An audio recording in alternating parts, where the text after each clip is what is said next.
कार्यक्रम 14 मार्च 2022 को Punjab cultural day के हवाले से मनाया गया।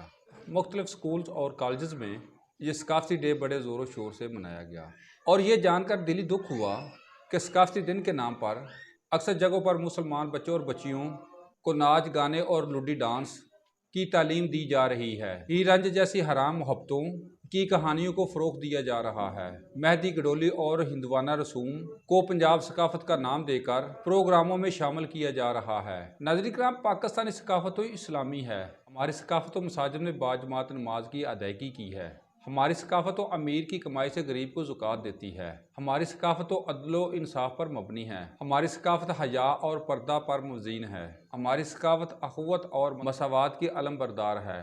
हज और ईद दीन इस्लामी सकाफत का मज़हर है। जुल्म का हाथ रोकना और मजलूम की मदद के लिए जिहाद करना मुसलमान की पहचान है।